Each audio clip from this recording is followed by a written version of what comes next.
مفتی طارق مسعود special. یہ جو آراف کا لفظ نکلا ہے نا، یا تو عرف الدیک سے نکلا ہے، مرغے کی جو بانک ہوتی ہے نا اس کو کہتے ہیں، بلند ہوتی ہے نا، اوپر کی طرف جاتی ہے، یا یہ معرفت اور عرف سے نکلا ہے، پہچان سے، عرفان پہچان کو کہتے ہیں۔ اصل میں جنت اور جہنم کے درمیان میں ایک دیوار ہے جس پہ کچھ لوگ ہوں گے جن کو جنتی بھی نظر آئیں گے اور جہنمی بھی۔ اب یا تو یہ لوگ اس دیوار کے اوپر ہوں گے یا اس دیوار کے بیچ میں دروازہ ہے وہاں ہوں گے، تو یہ جنتیوں سے بھی بات چیت کریں گے اور جہنمیوں سے بھی۔ تو ان لوگوں کا مکالمہ اللہ تعالیٰ نے سورہ اعراف میں ذکر کیا ہے۔ یہ کون لوگ ہوں گے؟ بہت سارے اقوال ہیں مفسرین کے کہ وہ لوگ جو جنت اور جہنم کے بیچ میں ہوں گے، نہ ادھر نہ ادھر۔ تو راجح تفسیر کے مطابق یہ وہ لوگ ہوں گے جن کی نیکیاں اور برائیاں دونوں کا وزن برابر ہوگا۔ بعض لوگ ویٹنگ لسٹ میں ڈال دیے جاتے ہیں نا، ویٹنگ، تو ان کی نیکیاں اور برائیوں کا ویٹ برابر۔ تو یہ ادھر بھی کلام کریں گے، ادھر بھی کلام کریں گے، اور پھر اللہ اپنی رحمت سے ان کو جنت میں داخل کر دیں گے۔ یہ پتہ نہیں کیوں اٹک رہا ہے، کیا مسئلہ ہے یار یہ؟ تو جنت اور جہنم کے بیچ میں وہ لوگ جن کی نیکیاں اور برائیوں کا وزن برابر ہوگا، تو یہ کلام کریں گے جنتیوں سے بھی اور جہنمیوں سے بھی۔ تو وَعَلَى الْأَعْرَافِ رِجَالٌ يَعْرِفُونَ كُلًّا بِسِيمَاهُمْ، پہلے قرآن کہتا ہے وَنَادَى أَصْحَابُ الْجَنَّةِ أَصْحَابَ النَّارِ أَن قَدْ وَجَدْنَا مَا وَعَدَنَا رَبُّنَا حَقًّا۔ اللہ پہلے جنتیوں کو کہیں گے تم جہنمیوں سے کلام کرو، تو جنتی اور جنت اور جہنم کے درمیان جو پردہ ہے وہ ہٹا دیا جائے گا۔ تو جنتی جہنمیوں سے کہیں گے کہ ہمارے رب نے ہم سے گناہوں سے بچنے پر جو وعدے کیے تھے، آج ہم نے وہ وعدے اپنی آنکھوں سے دیکھ لیے ہیں اور ہم نے اس کو سچا پایا ہے۔ فَهَلْ وَجَدْتُم مَّا وَعَدَ رَبُّكُمْ حَقًّا، تمہارے رب نے جو تم سے وعدے کیے تھے کیا وہ تم نے بھی حق پائے ہیں؟ قالوا نعم، وہ کہیں گے ہاں، ہم نے جس آگ کا سنا تھا کہ ایک آگ ہوگی جو اللہ کے نافرمانوں کو جلائے گی، وہ آج آگ ہم نے اپنی آنکھوں سے دیکھ لی ہے۔ تو اللہ فرماتے ہیں ایک شخص ایک ندا آئے گی، جو فرشتہ ہوگا ندا لگائے گا، لعنت اللہ علی الکافرین، کہ اللہ کی لعنت ہو ان لوگوں پر جو اس آگ کا انکار کیا کرتے تھے۔ الذین اتخذوا دینہم لہوا ولعبا، یہ وہ لوگ تھے جنہوں نے اپنے دین کو کھیل تماشا بنا لیا تھا۔ یہ بار بار قرآن یہ بات ذکر کرتا ہے جہنم والوں کے لیے کہ انہوں نے اپنے دین کو کھیل اور تماشا، یعنی دین بھی انٹرٹینمنٹ کی چیز بن گیا۔ کل ہم نے پڑھا تھا نا کہ قرآن کن چیزوں کو فوکس کرتا ہے، والدین کے ساتھ اچھا سلوک کرو، اللہ کے ساتھ شرک مت کرو، یتیم کا مال مت کھاؤ، جھوٹ مت بولو، کردار میں ایک نمبری، بے حیائی کے قریب مت جاؤ۔ تو ان چیزوں کو چھوڑ کر دین کس چیز کو بنا لیا؟ یعنی دین کو بھی ایک انٹرٹینمنٹ کی چیز بنا لیا، چسکے لینے کے لیے مذہبی رسومات پوری کی جاتی ہیں۔ تو جو اصل دین تھا اس کو پس پشت ڈال دیا۔ آپ کہہ سکتے ہیں یہود و نصارہ نے اپنے دین کو کیسے انٹرٹینمنٹ بنایا؟ بھائی یہود و نصارہ نے بھی ایسے بنایا کہ قوم جن چیزوں میں مزہ آ رہا ہے نا، چسکے لے رہی ہے، ان چیزوں کو بیان کیا جا رہا ہے۔ یہود اور نصارہ کے علماء نے لوگوں کو گناہوں سے روکنا چھوڑ دیا تھا۔ یہ قرآن کہتا ہے لولا ینہاہم الربانیون والاحبار عن قولہم الاثم واکلہم السحت۔ قرآن کہتا ہے یہودی اور عیسائیوں کے جو عالم ہیں وہ لوگوں کو جھوٹ بولنے سے اور حرام کھانے سے کیوں نہیں روکتے تھے؟ سمجھ رہے ہیں بات کو؟ وہ لوگوں کو جھوٹ بولنے سے اور حرام کھانے سے کیوں نہیں روکتے تھے؟ لبئس ما کانوا یعملون، بہت برا عمل کرتے تھے. تو رسومات چلتی ہیں مذہبی لوگوں کی بھی، کسی شخصیت کے فضائل بیان ہوں گے تو ایسے زمین آسمان کے قلابے ملا دیں گے، ایسا لگتا ہے اس سے بڑا اس کائنات میں کوئی کبھی پیدا ہوا ہی نہیں ہے. تو بلکہ الٹا انہوں نے حرام کھانا شروع کر دیا ان کے علماء نے. کیسے؟ ہدیے، نذرانے، غلط بیانی کر کے لوگوں سے نذرانے لینا، غلط بیانی کر کے. کیونکہ آپ جب کسی کی بات کی تائید کرتے ہو تو وہ آپ سے خوش ہو جاتا ہے. صحیح مذہب بتاتے تو بہت سے لبرل لوگ ان سے دور ہو جاتے. آج جیسے ہمارے بعض لبرل مولویوں نے پردے کے مسائل میں گڑبڑ کرنا شروع کر دی ہے. حیا عورت کے لیے، حیا عورت کا زیور ہے، حیا کو جتنا پروموٹ کیا جائے کم ہے.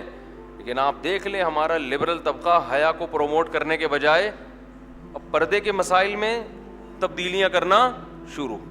موسیقی بھی حلال اور یہ بھی حلال اور یہ بھی حلال اور یہ بھی حلال، پتہ نہیں کیا کیا حلال ہو رہا ہے مارکیٹ میں. ایک صاحب مجھے کہنے لگے سعودی عرب میں 10 رکعت تراویح ہو رہی ہے. میں نے کہا سعودیہ میں نائٹ کلب کھل رہے ہیں، ڈانس پروگرام ہو رہے ہیں، سینما گھر کھل رہے ہیں، تو اب ہمیں افسوس یہ نہیں ہے کہ 10 کھا گئے، خوشی اس پر ہے کہ 10 باقی رکھی ہوئی ہیں. تو وہاں جو اس سے بڑے بڑے مسئلے کھڑے ہوئے ہیں سعودی عرب میں، آپ آدھی تراویح کو رو رہے ہو کہ آدھی تراویح کھا گئے. حضرت عمر رضی اللہ تعالیٰ عنہ کے دور سے لے کر آج تک، اب تک مسجد حرام میں 1200-1300 سال، حضرت عمر کا دور 1300 سال سے زیادہ، اس وقت سے لے کے جب سے حضرت عمر نے ایک امام پہ جمع کیا نا، اس وقت سے اب تک 20 رکعت تراویح ہوتی چلی آئی ہے. یہ 15ویں صدی میں جا کے ایک کام ہوا ہے کہ آدھی تراویح مارکیٹ سے شارٹ ہو گئی. لیکن ہمیں اس پہ غم نہیں ہے کیونکہ آدھی باقی رکھی ہوئی، ہمیں اس پہ خوشی ہے. ورنہ غامدی صاحب تو کہتے ہیں اسلام میں تراویح کا کوئی تصور ہے ہی نہیں. تو کچھ اور تھوڑے سے لبرل لوگ پیدا ہو گئے تو وہ تراویح کی نماز ہی کیا کر دیں گے؟ گول کر دیں گے. تو ہمیں خوشی اس پر ہے کہ آدھی باقی رکھی ہوئی ہے. ورنہ وہاں تو سینما گھر کھل رہے ہیں. اور حرم میں ابھی ہمارے رشتہ دار عمرہ کر کے آئے ہیں، پرسوں لوٹے ہیں، کہہ رہے ہیں وہاں تو عورتیں گھوم رہی ہیں اب حرم میں، جو سرکاری عملے میں خواتین کی بھرتی ہو رہی ہے. ہم بھی سعودی عرب کئی بار گئے ہیں، وہاں عورت کا چہرہ کبھی نظر نہیں آتا تھا، اتنی سخت پابندی تھی پردے پر، اتنی خوشی ہوتی تھی سعودی عرب میں اترتے ہی کہ بھئی بے حیائی نہیں ہے، نہ سائن بورڈوں پہ، بہت خوشی ہوتی تھی. اب آہستہ آہستہ یہ سب چیزیں کیا کر رہے ہیں؟ وہاں ختم کر رہے ہیں. تو اس لیے دکھ اس پر نہیں کرو کہ آدھی تراویح ختم ہو گئی ہے، شکر اس پہ کرو کہ آدھی باقی رکھی ہوئی ہے. تو کہاں سے کہاں بات چلی گئی. تو اللہ تعالیٰ سعودی حکمرانوں کو سیدھے راستے پہ چلنے کی توفیق دے. ہم تو یہی کہتے ہیں. ہم یہ نہیں کہتے کہ ان کے خلاف بغاوت جائز ہے، مار دھاڑ، اس سے تو اور زیادہ نقصان ہوگا. جو رہی صحیح طاقت ہے مسلمانوں کی وہ بھی ختم ہو جائے گی. دعا ہی کر سکتے ہیں. تو دعا کرنے پر تو گورنمنٹ نے کوئی پابندی نہیں لگائی نا. تو دعا کر لو اللہ سعودی عرب کے حکمرانوں کو اسلام کے لیے مخلص ہونے کی توفیق نصیب فرمائے. خیر کہاں سے کہاں چلے گئے ہم. تو بات یہ چل رہی تھی، کیا بات چل رہی تھی؟ وہ میں بات عرض کر رہا تھا کہ جنتی اور جہنمی ان کا آپس میں مکالمہ ہوگا. تو وہ جہنمیوں سے کہیں گے ہم سے ہمارے رب نے جو وعدہ کیا تھا وہ ہم نے پورا پایا، تو کیا تم نے جو رب نے وعدہ کیا تھا وہ تمہیں پورا پایا کہ نہیں؟ انہوں نے کہا ہم نے بھی وہ اپنی آنکھوں سے آج وہ آگ دیکھ لی ہے. پھر قرآن کہتا ہے کہ اہل نار، اہل جہنم، اچھا جنتیوں کے بارے میں قرآن یہ بھی کہتا ہے کہ اعراف جو ہے نا، جو درمیان میں ہوں گے، وہ جہنمیوں سے کہیں گے اہؤلاء الذین اقسمتم لا ینالہم اللہ برحمہ. جنت میں نا زیادہ تر غریب اور مسکین لوگ ہوں گے جن کو لوگ دنیا میں کسی قابل نہیں سمجھتے تھے. لوگ کہتے تھے یہ طبقہ کامیابی کا معیار ہو ہی نہیں سکتا، دین پر ہمیشہ غریب لوگ زیادہ چلیں. بلکہ علماء نے تو یہاں تک لکھا ہے کوئی ایسی تحریک جس میں امیر زیادہ ہو غریب کم ہو، غالب امکان یہ ہے کہ یہ گمراہ ہو، غالب کوئی یقینی علامت نہیں ہے. ہمیشہ حق کی تحریک میں غریب لوگ آگے ہوتے ہیں، امیر ہوتے ہیں ان کا ریشو تھوڑا ہوتا ہے، کیونکہ حق میں کڑوی باتیں کرنی پڑتی ہیں. غریب آدمی کے لیے کڑوی بات کو سننا اور اس پر عمل کرنا آسان ہوتا ہے. امیر آدمی عام طور پر عیش پرستی والی زندگی چاہتا ہے، قاعدہ کلیہ نہیں ہے. صحابہ کے دور میں بڑے امیر صحابہ نے بڑی قربانیاں دی ہیں اور آج بھی دیتے ہیں، لیکن زیادہ تر ایسا ہوتا ہے کہ غریب آدمی قربانی آسانی سے دیتا ہے، امیر آدمی قربانی مشکل سے دیتا ہے. تو آج یہ بھی لوگ ایک معیار سمجھتے ہیں کہ جس کے گرد امیر طبقہ زیادہ ہو، لوگ کہتے ہیں یہ ہے صحیح، یہ کون ہے صحیح عالم معلوم ہوتا ہے. یہ غلط ہے. تبلیغی جماعت جب شروع ہوئی ہے نا، پوری دنیا میں تبلیغ نے کتنا کام کر لیا، ساری غریب مسکین لوگوں نے شروع کی ہے. مالدار تو بہت بعد میں آئے ہیں تبلیغ میں. دنیا میں جہاں جاؤ تبلیغ کی برکت آپ کو نظر آئے گی، اس میں غریب لوگوں کی اکثریت زیادہ. قرآن جتنے واقعات بیان کرتا ہے، جتنے پیغمبروں کے واقعات، ہمیشہ ان پیغمبروں کی مخالفت امیروں کی طرف سے ہوئی ہے اور غریب طبقہ زیادہ تر ان پر ایمان لایا ہے. قرآن ہر پیغمبر کی ایک عادت ذکر کرتا ہے کہ امیر طبقے نے ہمیشہ یہ اعتراض کیا پیغمبروں پر کہ ان غریبوں کو اپنی محفل سے نکالیں. آپ کے گرد یہ پھٹی پرانی ٹوپیوں والے جو بیٹھے ہوتے ہیں نا، پھٹے پرانے کپڑے والے، ان سے ہمارا امیج خراب ہوتا ہے، ہم ان کے ساتھ آپ کی محفل میں نہیں بیٹھ سکتے. سمجھ میں آ رہی ہے بات؟ اور ہر پیغمبر نے ان کو ایک ہی جواب دیا ہے. وہ جواب کیا دیا ہے کہ اگر میں ان کو اپنی محفل سے نکال دوں گا، مجھے اللہ کے عذاب سے کوئی نہیں بچائے گا. کیونکہ دین کی دعوت ہے، اس میں آپ امیر اور غریب میں فرق نہیں کر سکتے، نہیں کر سکتے. نماز میں کوئی ایسا فرق رکھا ہے اسلام نے کہ جو قوم کے بڑے بڑے لوگ ہیں ان کی صف آگے ہوگی؟ علم کے لحاظ سے کوئی بڑا ہے، عمر کے لحاظ سے بڑا ہے، اس کو تو حق ہے کہ وہ آگے آئے.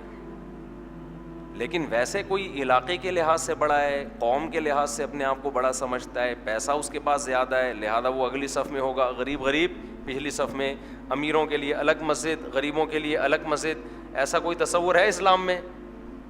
کہیں بھی نہیں ہے ایسا کوئی تصور. ہمارے حضرت ایک واقعہ سنایا کرتے تھے حرمین شریفین میں. اصل میں وہاں تو مجبوری ہے نا، سیکیورٹی کے نقطہ نظر سے بعض لوگوں کو پہلی صف میں کھڑا کیا جاتا ہے جو اپر لیول، وہ سیکیورٹی کے نقطہ نظر سے ہوتا ہے، وہ اس لیے نہیں ہوتا کہ یہ یہاں کے اہل ہیں. سیکیورٹی کے لیے بعض دفعہ کچھ قانون سازی کرنی پڑتی ہے. تو ایک عرب کا بدو پہلی صف میں کھڑا ہوا تھا. تو کوئی شرطا پولیس والا آیا، اس نے کہا کہ آپ یہاں سے ہٹ جائیں، یہاں کوئی شاہی خاندان کے کوئی آدمی ہیں، وہ یہاں کھڑے ہوں گے. تو وہ عرب کے بدو نے کہا گل لا الہ الا اللہ. قل کو وہ گل کہتے ہیں، یعنی تو اسلام سے خارج ہو گیا ہے، تو کلمہ پڑھ، دوبارہ اسلام قبول کر. یعنی تو کیسی باتیں کر رہا ہے، اللہ کا گھر ہے یہاں پر، تو کہہ رہا ہے کہ اللہ کے گھر میں شاہی خاندان کا آدمی یہاں کھڑا ہوگا اور میں کھڑے نہیں ہوں، یعنی تو اللہ کے گھر میں گویا شرک کر رہا ہے، تو یہاں فرق کر رہا ہے. تو ہمارے حضرت یہ منظر دیکھ کے بڑے خوش ہو رہے تھے اس عرب کی سادگی پہ، کہ جیسے ہی شرطا اس کو کہتا بھائی تو ہٹی، یہاں وہ حضرت جی کھڑے ہوں گے، وہ کہہ رہے گل لا الہ الا. وہ شرطا کہہ رہے جان چھڑانا اس شرطے کے لیے مشکل ہو گیا. وہ کہہ رہا تو کلمہ پڑھ کے اسلام قبول کر، تو باتیں کیسی کر رہا ہے، لا الہ الا اللہ پڑھ، اللہ کے سوا کوئی عبادت کے لائق نہیں ہے، میں نہیں ہٹوں گا یہاں سے. تو اللہ کی نظر میں دیکھو، نبی صلی اللہ علیہ وسلم کی خدمت میں ایک نابینا غریب صحابی آئے. آپ صلی اللہ علیہ وسلم مالدار صحابہ کو تبلیغ کر رہے، مالدار مشرکین کو تبلیغ کر رہے تھے. تو ان غریب کے آنے سے آپ صلی اللہ علیہ وسلم کے چہرے پہ ناگواری کے آثار آئے کہ یہ ابھی اس موقع پہ کیوں آئے ہیں. قرآن میں اللہ تعالیٰ نے نبی کو تنبیہ کی، عبسا وتولا ان جاءہ الاعمی، آپ کی پیشانی پر سلوٹیں آ گئیں اس لیے کہ ایک نابینا آپ کے پاس آیا. کس قدر سخت تنبیہ کی نبی صلی اللہ علیہ وسلم نے. نبی صلی اللہ علیہ وسلم، وما یدریک لعلہ یزکا، اے نبی آپ کو کیا علم کہ شاید وہ آپ کی نصیحت پر عمل کر لیتا.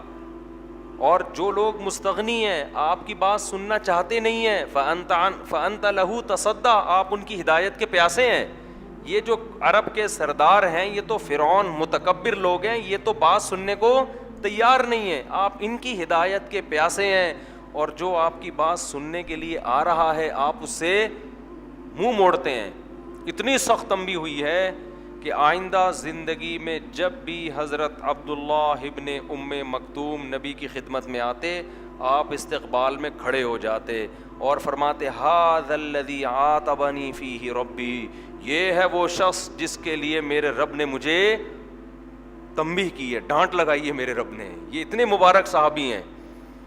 تو اس لیے دین کی دعوت میں امیر غریب کا فرق کرنا جائز نہیں ہے, خوب سمجھ لو. بلکہ اس کے علاوہ بھی نہیں ہے. حدیث میں آتا ہے, نبی نے فرمایا بدترین ولیمہ وہ ہے جس میں صرف امیروں کو دعوت دی جائے اور غریبوں کو دعوت نہ دی جائے. اس سے مراد وہ غریب ہیں جن کا آپ سے تعلق ہے. ولیمے میں اپنے دوستوں کو دعوت دی جاتی ہے نا. اصل میں یہ میں اس لیے ہمیشہ تنبیہ کرتا ہوں کہ بعض لوگ پریشان ہو جاتے ہیں, ہم جب ولیمہ کریں گے تو کیا سارے غریبوں کو بلا رہے ہیں. مطلب یہ ہے کہ آپ کے ریلیٹیوز میں سے, ظاہر ہے دعوت پہ بلانے کا معیار امیر غریب نہیں ہوتا بلکہ آپ کے تعلقات اور رشتہ داری. تو بعض دفعہ آپ یہ کرتے ہیں کہ آپ کے کوئی کزن غریب ہیں, ایک کزن کیا ہے مالدار ہے, تو مالدار کزنوں کو بلایا جا رہا ہے, غریبوں کو نظر انداز. جو رکشہ چلا رہے ہیں, جو ٹماٹر بیچ رہے ہیں, کوئی آپ کے کزن ایسے ہیں, خالہ پھوپھی ایسی ہیں جو بیچاری غریب ہیں, ان کو دعوت نہیں دی جا رہی. اور ایک آپ کی ممانی امریکہ سے تازہ آئی ہوئی ہیں, ٹھیک ہے نا, بڑا پیسہ ہے ان کے پاس, گولڈ ہے, ماموں کو بھی دعوت اور ممانی کو بھی دعوت. آپ کے دوست احباب میں امیر بھی ہیں غریب بھی ہیں. تعلق بعض دفعہ انسان کا کسی وجہ سے, ویسے تو ہر انسان کا اپنے معیار کے لوگوں سے ہی دوستی ہوتی ہے, یہ تو نیچرل ہے, یہ کوئی بری چیز نہیں ہے. امیر لوگوں کا اٹھنا بیٹھنا امیروں کے ساتھ ہوتا ہے, غریبوں کا اٹھنا بیٹھنا غریبوں کے ساتھ. دوستی تو کسی سے بھی ہو سکتی, لیکن کسی بیس پر اگر کوئی تعلق قائم ہو گیا تو صرف اس کو غریب ہونے کی بیس پہ نظر انداز کرنا یہ شریعت کی نظر میں بہت بری حرکت. ہوتا یہ ہے کہ جب آپ کرتے ہیں نا کوئی ولیمہ یا کوئی بڑی دعوت, آپ کے ریلیٹیوز میں غریب بھی ہیں امیر بھی ہیں, تو آپ امیروں کو دعوت دیتے ہو, غریبوں کو بلاتے ہوئے آپ کو شرم آ رہی ہوتی ہے کہ جب وہ آئے گا نا بنیان میں یا دھوتی میں یا بیچارہ سیدھے سادے سے کپڑوں میں آئے گا, تو میں انٹروڈکشن کرواتے ہوئے مجھے شرم آئے گی. اپنے دوست پوچھیں گے یہ کون ہے بھائی جس کی ایک شلوار اوپر جا رہی ہے اور ایک شلوار نیچے جا رہی ہے, یہ کون ہے؟ آپ بتائیں گے میرے ماموں ہیں. تو آپ کا امیج کیا ہوگا؟ خراب. ابے تمہارے ماموں ہیں, ٹماٹر بیچتے ہیں تمہارے ماموں, ہم تو سمجھتے تھے بڑے لینڈ لارڈ خاندان ہے یار تمہارا. تو بھائی تمہارے خاندان والے جیسے بھی ہوں, ماموں ہوں, چاچا ہو, ابا ہوں, بعض لوگ تو باپ اور ماں کے ساتھ ایسا سلوک کرتے ہیں, اللہ نے کچھ بنا دیا, ابا بیچارے دیہاتی سیدھے سادے, تو کسی کو یہ بتاتے ہوئے شرم محسوس کر رہے ہوتے ہیں میرے ابا ہیں. یہاں تک تکبر پیدا ہو جاتا ہے انسان میں, تو یہ بڑی غلط حرکت ہے. تو میں جو آیت پڑھ رہا تھا, اعراف کیا کہیں گے جو اعراف میں ہوں گے؟ جہنمیوں سے کہیں گے کہ کیا یہ ہیں وہ غریب لوگ جن کے بارے میں تم یہ قسمیں اٹھا کے کہا کر سکتے تھے کہ یہ سیدھے راستے پہ ہو ہی نہیں سکتے, سیدھے راستے پہ تو ہمارے جیسے ویل ایجوکیٹڈ اور ویل نون پرسن اور جو قوم کے نباز سمجھے جاتے ہیں, یہ رکشے والے, ٹیکسی والے اور ٹماٹر والے, یہ کہاں کامیاب ہو سکتے ہیں؟ تو وہ آراف تو دونوں طرف دیکھ رہے ہوں گے نا, تو وہ جہنمیوں کو کہیں گے دیکھو آج اللہ نے ان کو کیسی اپنی رحمت میں جگہ دی ہے. اس لیے کہ اللہ کے ہاں کامیابی کا معیار رکشہ, ٹیکسی یا لینڈ کروزر نہیں ہے. اللہ کے ہاں کامیابی کا معیار کیا ہے؟ اعمال ہیں. تو یہ سیدھے راستے پر تھے اور تمہاری دولت نے تمہیں لگا دیا عیاشی پر. پھر قرآن کہتا ہے کہ وَنَادَى أَصْحَابُ النَّارِ أَصْحَابَ الْجَنَّةِ ان افیضوا علینا من الماء. جہنمی جنتیوں سے کہیں گے کہ ہمیں تھوڑا سا پانی اس جنت میں سے دے دو. تو جنتی جواب میں کہیں گے ان اللہ حرمہما علی الکافرین, اللہ نے یہ کافروں پر حرام کر دیے. جو جنت اور جہنم پر یقین ہی نہیں رکھتے تھے, آج وہ جنت کی نعمتوں سے لطف اندوز نہیں ہو سکتے. اور قرآن کہتا ہے پھر ہم ان کو یہ کہیں گے الیوم ننساہم کما نسوا لقاء یومہم ھذا. یہ آیت بہت امپورٹنٹ ہے کہ ہم آج کے دن ان کو ایسے بھول جائیں گے جیسے یہ لوگ اس آخرت کے دن کو بھول گئے تھے. آپ بتاؤ آج دنیا میں اکثریت آخرت کو بھول بیٹھی ہے کہ نہیں بیٹھی ہے؟ ہر وقت دنیا کی بات، ہر وقت کاروبار کی بات، ہر وقت ترقی کی بات، ہر وقت صحت کی بات. یوٹیوب پہ آپ کو صحت کے اتنے آپ کو ٹوٹکے ملیں گے، یہ کھاؤ، یہ نہیں کھاؤ، یہ ایسے چلو، ایسے لائف اسٹائل. موٹیویشنل اسپیکر آپ کو ملیں گے، کامیاب لائف گزارنے کے طریقے آپ کو بیان کر رہے ہوں گے. ساری تقریروں کا، سیاستدانوں کو دیکھ لو، صبح و شام اپوزیشن کو دیکھ لو، گورنمنٹ کو دیکھ لو، ہر وقت دنیا دنیا دنیا دنیا دنیا. بس ایسا لگتا ہے یہی ہے سب کچھ، جبکہ اللہ کیا کہتا ہے؟ وَمَا الْحَيَاةُ الدُّنْيَا إِلَّا مَتَاعُ الْغُرُورِ. یہ دھوکے کا گھر ہے، تھوڑے دنوں کی زندگی ہے، یہ ختم ہونے والی ہے. اور ایسے ختم ہوگی کہ جب ختم ہوگی نا، تم سے پوچھا جائے گا کتنے دن دنیا میں رہے تھے، تو تم کہو گے ایک دن بھی ہم دنیا میں نہیں گزار کر آئے ہیں. اتنا تھوڑا تمہیں یہ ٹائم لگے گا. اور اس میں ہماری پوری زندگی کا محور کیا ہے؟ کوشش کیا ہے؟ یہ زندگی دیکھو، ہم کروڑوں سال سے نہیں تھے اور کروڑوں سال تک نہیں ہوں گے. درمیان میں 50 60 70 سال ملے ہیں. اس کی حیثیت 2% کی ہے. اتنی بڑی لائف میں کتنے سال دے دیے اللہ نے بیچ میں ہمیں؟ 50 60 70 سال. اس میں بھی 15 سال تو بلوغت کے نکال دو، سوچنے سمجھنے میں ہی لگ جاتے ہیں. وہ بچہ ہوتا ہے، اس کو کیا پتا ہوتا ہے. پھر آخری 15 سال بڑھاپے میں لگا دو، جس میں آدمی گردے پھیپھڑے کی سیٹنگ میں ہی لگا رہتا ہے کہ ابھی کڈنی کا مسئلہ ہو رہا ہے تو شوگر اوپر جا رہی ہے، تو شوگر نیچے لاؤ تو پھر بی پی نیچے جا رہا ہے، بی پی کو اوپر کرو تو پھر اور چیزیں بھی اوپر ہو جاتی ہیں. وہ اسی سیٹنگ میں کیا کرتا ہے؟ لگا رہتا ہے. پھر وہ تو آخرت تو ایک طرف ہو گئی، وہ کہہ رہا ہے بھائی میرے کڈنی کا علاج کا بتا دے کوئی، میرا لیور کام نہیں کر رہا. میرے پاس ایک صاحب آئے کہ میرے سر پہ بال نہیں نکل رہے. میں نے کہا تھوڑے دن صبر کر لو. کہہ رہے ہیں کیا بال آ جائیں گے؟ میں نے کہا ٹینشن ختم ہو جائے گی بالوں کی. کہہ رہے ہیں کیوں؟ میں نے کہا اس لیے کہ اس سے بڑی پرابلم شروع ہو جائے گی. اس سے بڑی پرابلم ہے کڈنی کام کرنا چھوڑے گا، ہارٹ کے مسائل ہو جائیں گے، تو بالوں کو بھول جاؤ. وہ ایک صاحب نے کہا تھا نا کہ حضرت مجھے نصیحت کر رہے تھے بیان میں ہنسایا نہ کریں. دیکھیں مجبوری ہے، بات اسی طرح سمجھ میں آتی ہے نا. اگر میں ایسے ہی سینگ لگا کے بیان کرنا شروع کر دوں تو بور ہو جائیں گے، سونا شروع کر دیں گے. تو وہ جو ہے نا، وہ ایک آدمی نے، ایک غریب آدمی چلا گیا نا نجومی کے پاس. ایسے ہی چٹکلا ہے، نجومیوں کو کچھ نہیں پتہ ہوتا. تو نجومی سے کہنے لگا میرا ہاتھ دیکھ کے بتاؤ. تو نجومی نے کہا تم 8 سال تک غریب رہو گے. یہ بیچارہ خوش ہو گیا کہ 8 سال کے بعد پھر کیا ہوگا بھائی، 8 سال تک غریب رہوں گا پھر کیا ہوگا. اس نے کہا پھر تمہیں غربت کی عادت ہو جائے گی پھر تم غربت کی ٹینشن لینا چھوڑ دو. تو آپ بالوں کو رو رہے ہو کہ بال نہیں اگ رہے، بال سفید ہو رہے ہیں، یہ کمر جھک رہی ہے، اسکن خراب ہو رہی ہے. ابھی اس سے بڑے مسائل کھڑے ہونے والے ہیں. اسکن جائے گی تیل لینے، ٹھیک ہے نا. آپ بولو گے یار دل کسی طرح سے میرا کیا ہو جائے، سیٹ ہو جائے. ایک وال بند ہو گیا، وہ کام نہیں کر رہا، اور جتنے دنوں میں جا کے ایک وال کھولنے کی کوشش کرو گے اتنے دنوں میں دوسرا بھی بند ہو چکا ہوگا. حضرت مجذوب رحمۃ اللہ علیہ، بڑا حضرت حکیم الامہ کے شاگرد تھے نا، مرید تھے. تو بڑے زبردست شاعر تھے. وہ شعر پڑھا کرتے تھے، تجھے پہلے بچپن نے برسوں کھلایا، جوانی نے پھر تجھ کو مجنوں بنایا. پہلے تو بچپن میں تو برسوں تو بچپن میں گزر گئے، اس میں تو کھیل کود میں زندگی ضائع کی. جوانی نے پھر تجھ کو مجنوں بنایا، جوانی میں دیوانہ بن کے زندگی گزارتا ہے، وہ اس میں برباد ہو جاتی ہے. بڑھاپے نے پھر آ کے کیا کیا ستایا.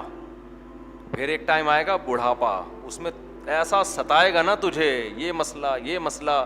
پھر آگے کہتے ہیں اجل تیرا کر دے گی بالکل صفایا، یعنی موت تیرا بالکل صفایا. تو 4 اسٹیپ ہیں انسان کے.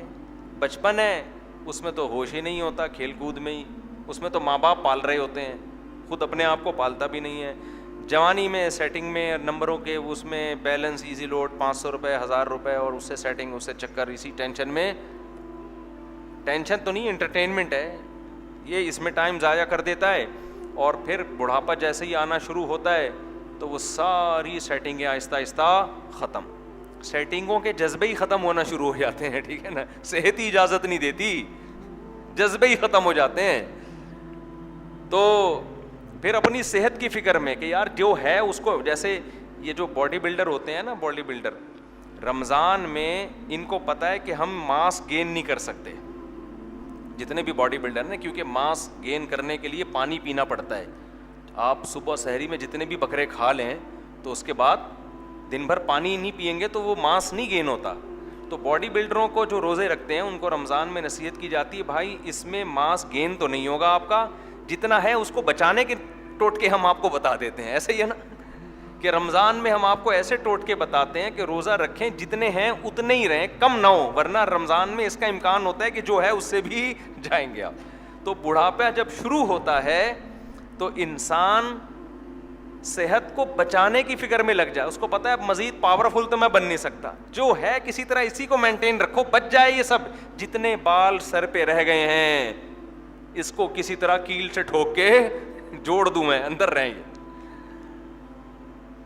جتنے سفید ہو گئے وہ تو کالے ہو نہیں سکتے, تھوڑا اسپیڈ سے لو ہو جائے, لیکن بالآخر کب تک لڑے گا.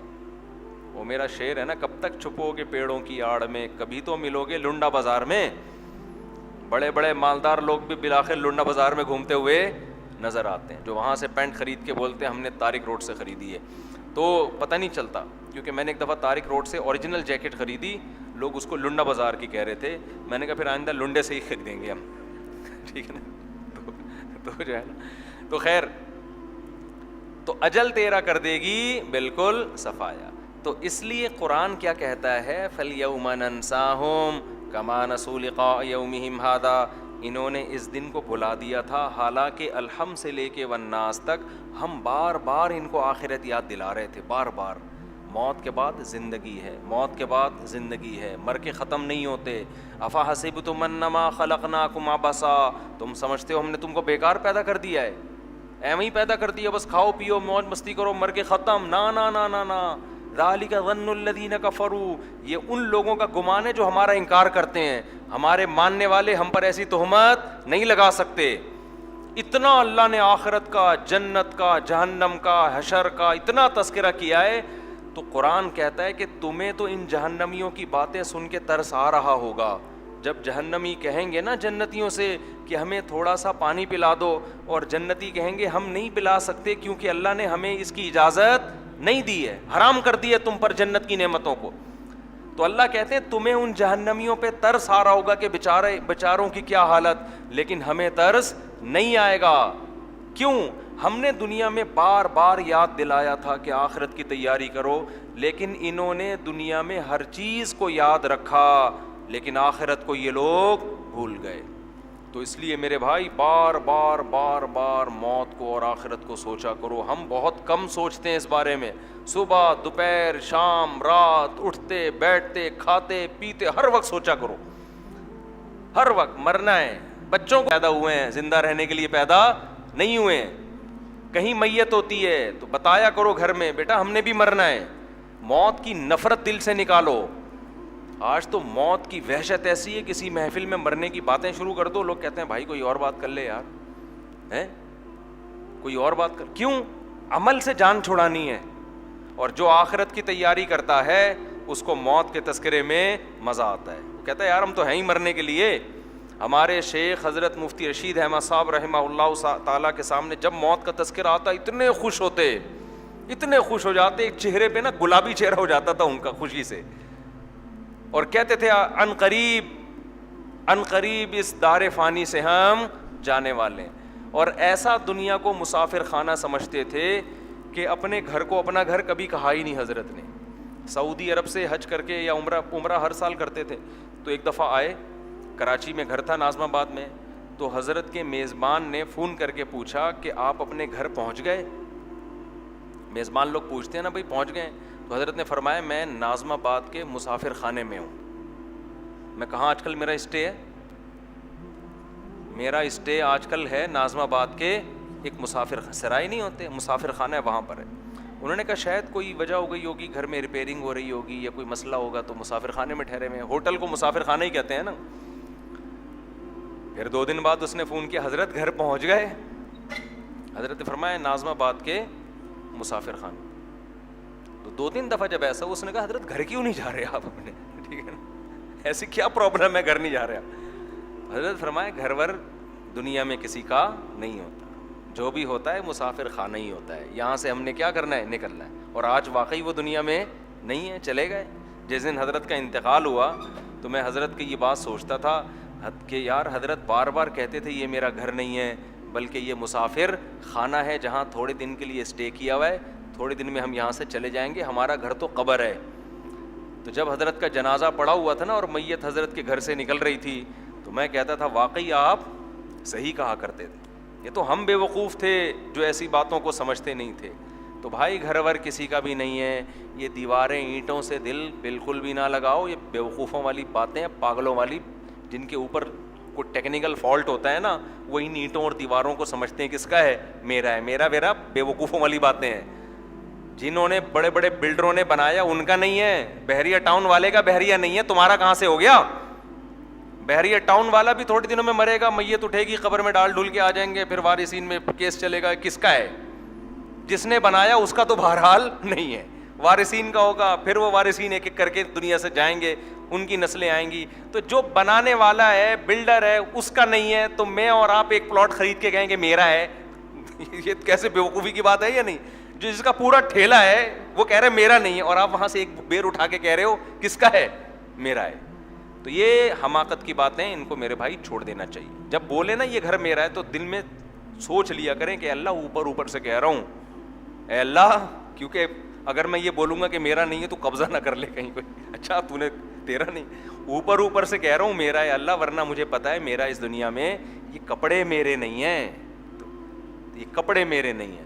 تو اس لیے قرآن کیا کہتا ہے, فَالْيَوْمَ نَنْسَاهُمْ, آج ہم ان کو ایسے بھولیں گے جیسے یہ آخرت کو بھول گئے تھے. اس لیے قرآن تہجد میں جو اہل ایمان کی دعاؤں کا تذکرہ کرتا ہے اس میں آخرت کی دعائیں, کہ ہمارے نیک بندے رات کو اٹھ کے کیا مانگتے ہیں اللہ سے, آخرت, کیونکہ وہ دنیا کو سمجھتے ہیں مسافر خانہ ہے, جانا ہے یہاں سے, تو آخرت مانگتے ہیں, اللہ آخرت دے دے. ہمیں جو دعا سکھائی ہے نا اللہ نے نماز میں, وہ بھی کوئی گاڑی بنگلے کی نہیں سکھائی, سورہ فاتحہ دعا ہے نا. تو اللہ ہمیں دعا یہ بھی سکھا سکتا تھا نماز میں کھڑے ہو کر تم یہ دعا مانگو, الحمدللہ رب العالمین الرحمن الرحیم مالک یوم الدین ایاک نعبد و ایاک نستعین. اللہ کی حمد و ثنا ہو گئی, ایگریمنٹ ہو گیا, اب دعا. اب اللہ کہتا ہے اب جو مرضی مانگو. ہم الٹی الٹی چیزیں مانگ رہے ہوتے, کوئی کہہ رہا ہوتا ہے اللہ میرا رنگ گورا کر دے, کوئی کہہ رہا ہوتا ہے اللہ میرے سر پہ بال نکال دے, کوئی کہہ رہا ہوتا ہے اللہ میرا رکشا بکوا دے, کوئی کہہ رہا ہوتا ہے میرا روزگار دلوا دے. اللہ کو پتہ ہے کہ نماز کی حالت میں کھڑے ہو ایسی چیز مانگو جو اس وقت مانگنے کی. یہ سب چھوٹی موٹی چیزیں, قارون سے زیادہ پیسہ نہیں مل سکتا تمہیں. کیا ہوا بھائی, وہ اتنا پیسہ لے کے بھی مارکیٹ سے شارٹ. فرعون سے زیادہ ہم عزت نہیں حاصل کر سکتے, اتنی پاورفل گورنمنٹ. ہم تو سیاسی لیڈر بن کے وقتی طور پہ وزیر اعظم بننے کی, آج ہمیں دیکھو, ہمیں تو پتہ ہے نا کہ ووٹ نہیں ملے گا, اس لیے الیکشن میں کھڑے نہیں ہوتے. ورنہ آپ میں سے کسی کو پتہ چل جائے کہ آپ کھڑے ہوئے تو وزیر اعظم بن جاؤ گے, ایسا زور لگائے گا نا. حالانکہ اس وزیر اعظم کی حیثیت پاکستان میں کیا ہوتی ہے, بنتا ہے تو اکثریت اسمبلی میں آپ کے خلاف ہو جاتی ہے, عدم اعتماد کی تحریکیں چلتی ہیں, اپنی کرسی بچانے میں ٹائم زیادہ لگتا ہے, ملک کے لیے کام سوچنے میں ٹائم کم لگتا ہے. اس کے باوجود طاقت کا ایک نشہ ہے. لیکن فرعون کو جو اللہ نے پاور دی تھی وہ ایسی پاور نہیں تھی کہ تحریک عدم اعتماد چلے اور سپریم کورٹ میں فیصلے ہوں. نہ ہزاروں بچوں کو قتل کر دیا, کوئی آواز اٹھانے والا نہیں تھا. ایسی پاورفل حکومت کہاں گیا بھائی, قصہ بن چکا ہے, ختم. تو اس لیے دنیا کو لفٹ بالکل بھی کرانے کی کوشش نہ کیا کرو. دنیا رکھو ضرور, رکھو, کماؤ ضرور, اس سے محبت نہ کرو. جلدی سے ایک بات کر کے بس آگے چلتا ہوں. دنیا کمانے میں اور محبت کرنے میں فرق کیا ہے؟ دیکھو, کمانے میں منع نہیں کیا, کماؤ, اللہ نے نعمتیں دی ہیں, کھاؤ پیو موج مستی کرو جو حلال ہے. محبت ہے یا نہیں اس کی علامت ہے, چھن جاتی ہے تو غم کتنا ہوتا ہے. اگر چھن کے دل کے ٹکڑے ٹکڑے ہو گئے نا, چھن گئی, آپ نے 1 to 5 خریدی, زبردست گھوم رہے ہو, مزہ آ رہا ہے, چھن گئی, ہائے رو رہے ہو ایسے جیسے ہارٹ پیشنٹ بن گئے. اس کا مطلب یہ 1 to 5 آپ کے نیچے نہیں تھی, یہ آپ کے اندر تھی. ایک آدمی 1 to 5 کا میسج سناتا ہوں. ایک نوجوان نے 1 to 5 خریدی, چھن گئی تو 3 دن تک روتا رہتا دھاڑے مار مار کے. تو میں نے کہا اللہ کے بندے, موٹر سائیکل ہے تو کیا ہو گیا تیرے کو, چھن گئی ختم, دوبارہ W11 پہ آ جا, اس میں کون سا اتنا بڑا مسئلہ ہے. اتنا زیادہ ایک صاحب کے 80 لاکھ روپے لاکر سے چوری ہو گئے, پرانا قصہ ہے, اب ان کو نہیں پتہ چلے گا. اتنی ٹینشن میں میرے پاس آئے, یار میرے لاکر سے 80. میں نے کہا بھائی صبح ناشتہ مل رہا ہے آپ کو؟ کہہ رہے ہاں. وہ تو میں پراٹھا کھایا تھا میں نے کہا دوپہر کے کھانے کا انتظام ہے؟ کہہ رہے ہاں. میں نے کہا رات ڈنر ہو جاتا ہے؟ میں نے کہا بس اتنی ضرورت ہے, باقی یہ گریوی تھی. یہ کیا تھا؟ یہ گریویاں تھیں, کوئی لے گیا تو اتنی بڑی ٹینشن نہیں ہے. آپ ہوٹل میں کھانا کھانے کے لیے بیٹھے, آپ نے پیسے دیے 150-200 روپے, بریانی کی پلیٹ آ گئی, آپ نے پوری کھا لی. اب آپ نے گریوی منگوائی, گریوی وہ لے کر آیا, کوئی چور لے کے بھاگ گیا. اب آپ پھوٹ پھوٹ کے تھوڑی رو گے, آپ بولو گے یار جتنے پیسے میں نے دیے تو وہ تو میں کھا چکا ہوں, ٹھیک ہے نا, پیٹ میرا بھر گیا. یہ کیا, یہ تو روٹی بیوہ ہو گئی تھی. بھائی سالن ختم ہو جاتا ہے نا, روٹی بچ جاتی ہے تو روٹی بیوہ ہو جاتی ہے, تو روٹی کو بیوہ ہونے سے بچانے کے لیے نہاری کی گریوی منگوائی جاتی ہے کہ یار 2 نوالے رہ گئے, یہ بھی ہم ختم کر دیں گے. تو پیٹ تو آپ کا بھر چکا ہے, اب تو یہ گریوی چل رہی تھی. تو پیٹ بھرنے کے لیے 2 وقت کا کھانا, رات سر چھپانے کے لیے جگہ, اور جسم کسی بڑی بیماری سے محفوظ ہو, اتنا کافی ہے. باقی سب کیا چل رہا ہے؟ گریویاں. تو گریویوں کے چھننے پہ جو روتا ہے, غمزدہ ہوتا ہے. ایک صاحب نے بحریہ ٹاؤن میں کروڑوں روپے لگا دیے. وہ بحریہ ٹاؤن کی اس زمانے میں قیمتیں آ گئیں دھڑام سے نیچے, ان کے کروڑوں روپے ڈوب گئے. ایسے ٹینشن میں پھر رہے ہیں, ہائے ہائے ہائے ہائے ہائے ہائے. میں نے کہا ان کو پتہ نہیں کس بات کی ٹینشن ہو رہی ہے, اتنا ہٹا کٹا آدمی ماشاء اللہ, لگ رہا ہے گریوی سے زیادہ کھا رہا ہے یہ. تو اس لیے دل نہ لگاؤ, دل بالکل بھی دنیا کو بار بار سوچا کرو بھائی مر جائیں گے, ختم ہو جائے گا سب, صحیح ہے نا. لائف کو انجوائے اسی طرح کرتا ہے انسان. دل لگانے کی چیز ہے آخرت. وَإِنَّ الدَّارَ الْآخِرَةَ لَهِيَ الْحَيَوَانُ. اللہ کہہ رہے ہیں اصل آخرت ہے کروڑوں اربوں سال کی زندگی جو کبھی ختم ہونے والی نہیں. علامہ مناوی رحمۃ اللہ علیہ ایک بہت بڑے مفسر ہیں, ایک خوبصورت مثال دیتے ہیں. کہتے ہیں اگر دنیا اللہ ہمیں اتنی نعمت دے دے دنیا میں کہ یہاں حوریں بھی دے دے ہمیں, یہاں ہمیں 1000 گز کے سونے چاندی کے بنے ہوئے محلات بھی دے دے, اور ان محلوں میں چشمے جاری کر دے, کروڑوں روپے دے دے, اور اللہ ہم سے وعدہ کرے جنت میں تمہیں مٹی کے گھر ملیں گے, گدھے پہ سواری ہوگی, اور مسور کی دال کھانے کو ملے گی.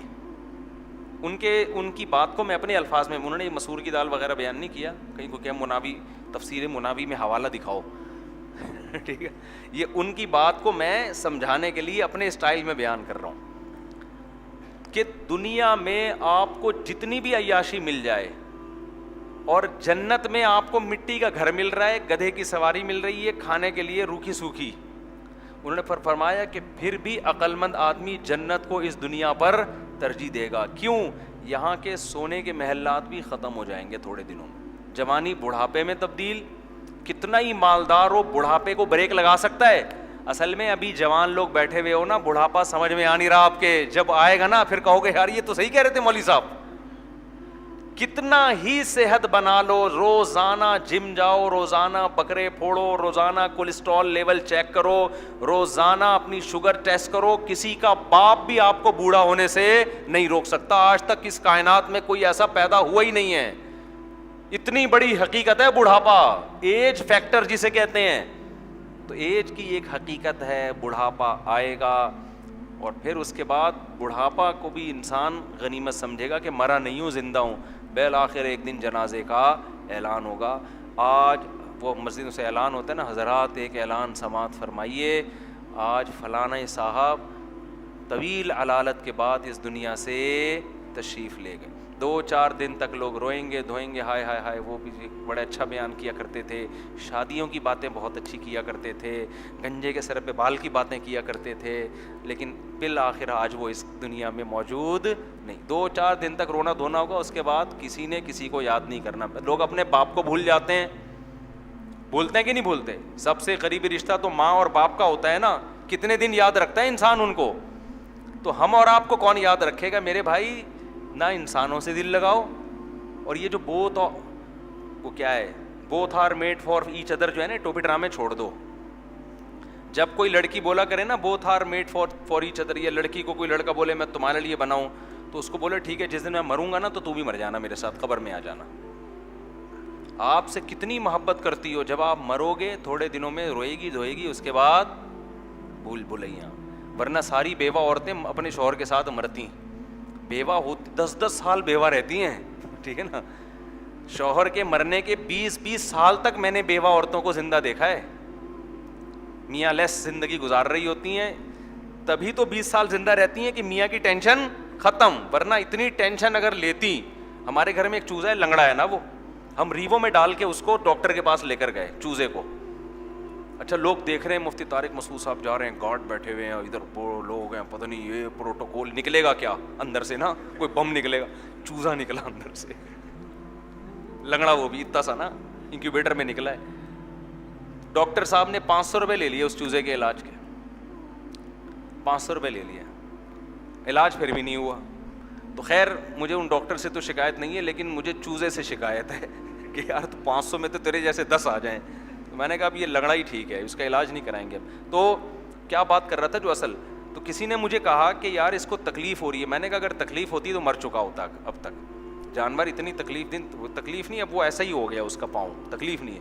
تو یہ جو بیوہ عورتیں ہیں نا شوہر پہ رو رہی ہوتی ہیں, یہ تھوڑے دنوں میں ان کی ٹینشن ختم ہوتی ہے, تبھی تو 20-20 سال زندہ رہتی ہیں. ورنہ اگر شوہر کی محبت میں پاگل ہوئی ہوتی تو 2-4 سال سے زیادہ زندہ نہ رہتی, ٹینشن سے مر جاتی. یہ اللہ نے انسان پر, مرد بھی بھول جاتا ہے, سبھی بھولتے ہیں, غم زیادہ عرصہ انسان برداشت نہیں کر سکتا. اللہ نے انسان میں بھولنے کی صلاحیت رکھی ہے, تھوڑے دنوں میں اس محبت کو آہستہ آہستہ بھول جاتا ہے, تبھی تو ہٹا کٹا صحت مند. یہاں ہمارے دوست تھے, ان کے والد کا انتقال ہوا, اتنا رو رہے ہیں, اتنا رو رہے ہیں. چوتھے دن میں نے دیکھا ایسے ہنسی خوشی گھوم رہے ہیں جیسے کبھی باپ زندگی میں تھا ہی نہیں. تو یہ یار دل ہم لگا رہے ہیں ان لوگوں سے, ان انسانوں سے اور ان چیزوں سے جو ہمیں بھولنے میں 3 دن بھی نہیں لگائیں گے.